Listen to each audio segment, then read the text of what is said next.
According to the Canadian Institutes of Health Research website, at least 1 in 3 adolescent students in Canada have reported being bullied recently. Last Wednesday marked International Pink Shirt Day, a day where you wear pink as a means to stand up against bullying and to recognize that bullying can affect anyone, regardless of your age, race, or gender. In honor of National Pink Shirt Day, the Ontario Alliance of Mental Health Practitioners drew attention to the effects of bullying on mental wellness.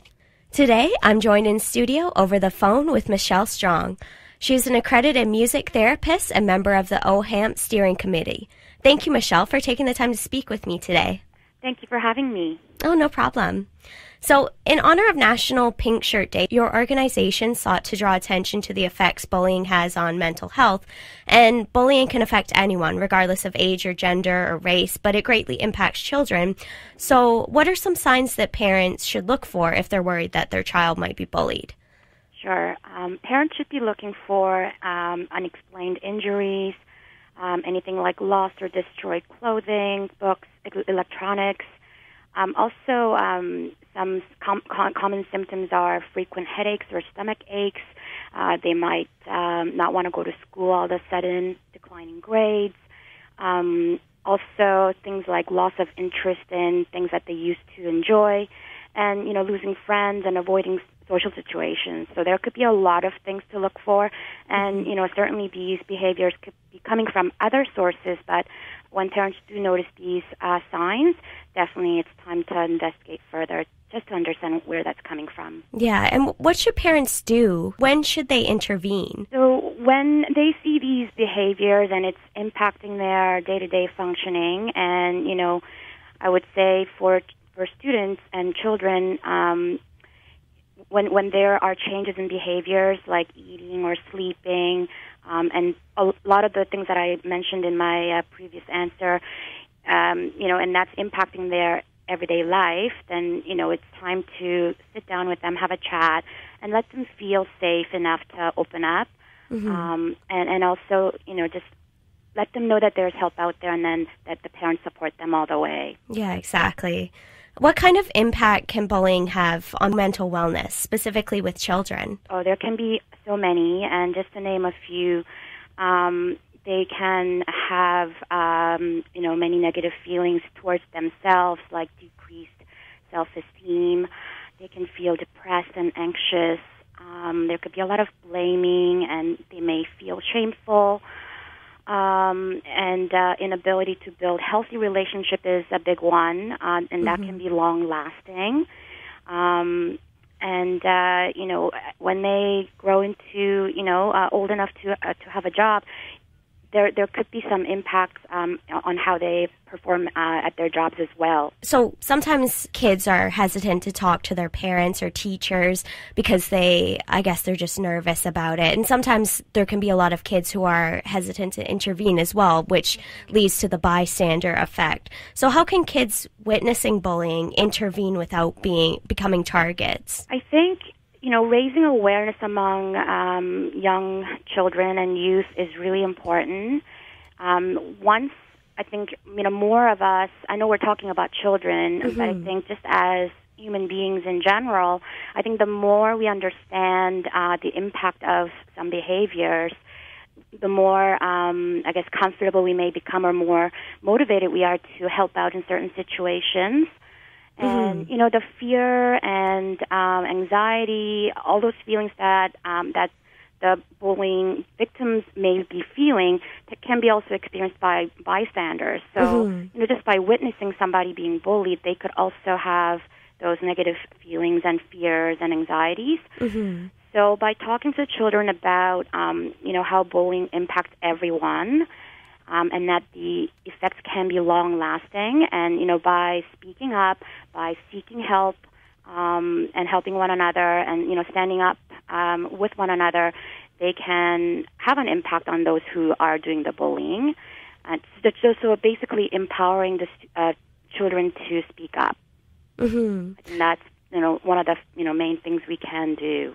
I think it would be important as well to change the discourses, stop using words such as tattling or snitching or, stuff like that. Right, mm-hmm. Absolutely. And just having helping them to feel comfortable talking about in general. Yeah. About their days, their difficulties, and, doesn't apply just for bullying situations, but, anytime we want our children to open up about their emotions and what's going on in our lives, I think having that relationship as a base is a really important thing. And it's about having daily discussions, right? Building that into our routines, whether it be at dinner time or, going for drives. And, so children really thrive on that type of safety net where, this is a safe time for me to open up and this is a safe person for me to open up with. And, I can just think that parents can play a big role.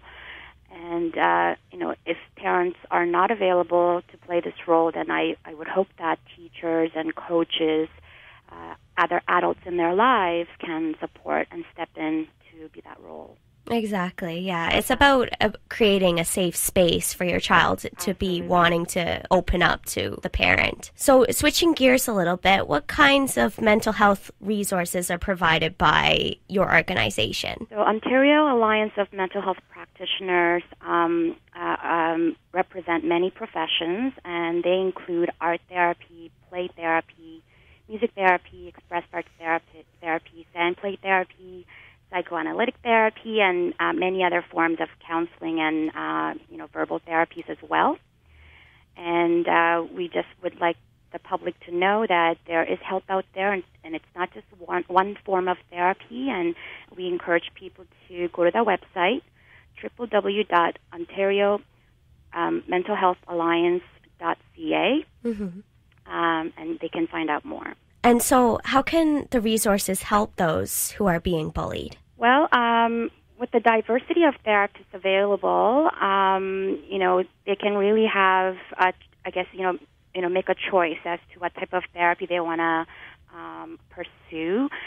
So specifically, when a child or when an individual sits down with a therapist and starts building that relationship, they can start sharing their experiences and then identify how their experience has made them feel, and then further process some of the more difficult emotions like shame, guilt, anger, anxiety, and isolation, which may be difficult to just talk to anyone about. But once you have that therapeutic relationship with a therapist, it has to be, may open up a door to share these emotions and process them, and then learn coping strategies like assertive communication and boundary setting, leading to strengthening their sense of self and self-esteem, which really go far in their further growth. What are the benefits of having nonverbal communication as a therapy resource? Sure. So, I think traditionally we understand psychotherapy as, you go and, meet with a therapist and you talk about your issues. But there can be other forms of therapy where we use art or music or movement, as a way to communicate. And these are valuable therapeutic tools because sometimes, words are difficult to access, especially when it comes to our difficult emotions, and there could be, subconscious thoughts and feelings that, we quite haven't, tapped into. So by being able to, either sing or play instruments, draw a picture, paint, we can tap into our inner processes that may not be, visible or readily felt. And with those experiences, we can, go further into talking about them and understanding ourselves further. It's great, especially because it's not a one-size-fits-all type of scenario for everybody. Some people, respond better to music or singing or just or some people, I guess, respond well to talking about their feelings as well, too. Right. So I think it's good that you have a variety of therapy available for all different types of people. For sure. I actually work with a lot of nonverbal students. I work in a treatment center, and we have a lot of students with autism and other developmental disabilities who have mental health issues. Yeah.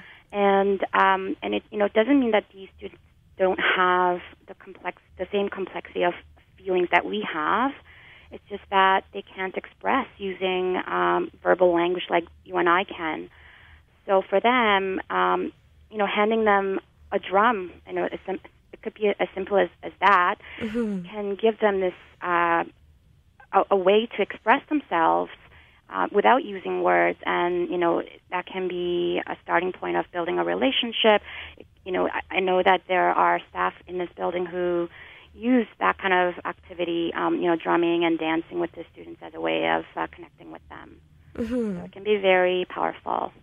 Yeah, exactly. Do you use it as a way to get the person to feel more comfortable with you and then open up, or is it just an outlet for them to help cope with, their mental wellness? It can be both.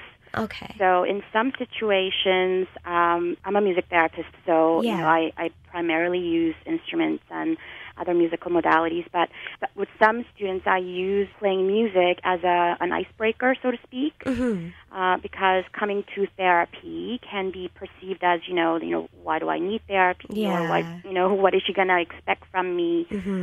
But, you invite them into a room full of colorful drums and piano and, the guitar, and they just have this, natural interest in just playing, right? So there's no expectation. You just come and, play some music, and after a few sessions, you start to see them talking a little bit more about their experiences and how they're feeling. And then, further along in the therapeutic process, music could be used as a catalyst. We could use songwriting to talk about their, some of the challenges they're going through in their personal lives, or,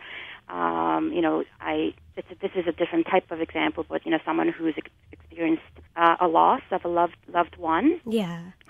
They could write a song to them and record the song as a memory and keepsake, and so there can be, many different applications. So how can people find out more information or get in contact with you, or just all that generic information? You can go to our website, www.ontariomentalhealthalliance.ca, to find out more about the member organizations. Okay. And if you click on a certain organization in our webpage, you can actually go to that professional organization's website, where you can get more in-depth information about that profession. Okay. Thank you, Michelle Strong, for taking the time to speak with me today. It's been a pleasure talking to you.